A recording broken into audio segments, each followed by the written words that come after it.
ամենաաղքատ, սոցիալապես ամենաանապահով խավը ապրում են Գյումրիում և Շիրակի դաշտավայրում։ Մարդիկ էլ հնար չունեն, բարեկամները դրսից էլ հնար չունեն ինչքան գումար ուղարկեն, բայց այս պետությունը հիմա որ քարոզարշավ են անում, հələ դրանց ծրագիրը բերեք նայեք։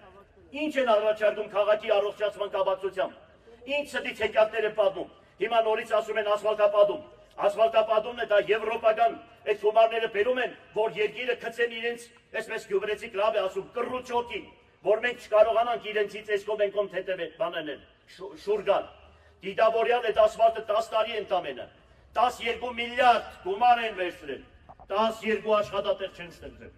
12 աշխատատեղ դուք պատկերացրեք թե ինչքան ինչ է սրա տագը ինչ են ման գալիս, այդքան գումարը վերցրել են, մյուսն ասել 0.25% վարկերը վերցրել են եվրոպական բանկերից, ում են տվել վարկերը, 0.25% ասում են պետությունը սեփականություն պիտի չունենա, զարմանալի է,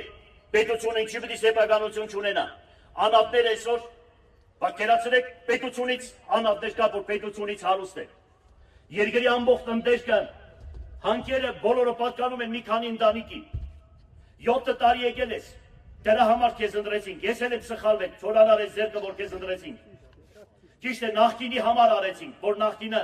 տեսնելով նախկինի կատարած գործերը, դրա համար քեզ ընտրեցինք, էլ վախենալու բան չունենք, լավ իմացեք, երկիրը կործանում ենք, պիտի բարձրաձայնենք, պիտի խոսանք,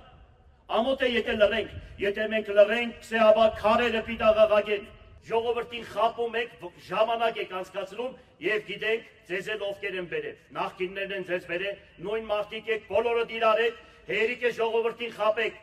ոտքի կանգնեք, հասկացեք, թե ում հետ ենք ճանապարհ գնում։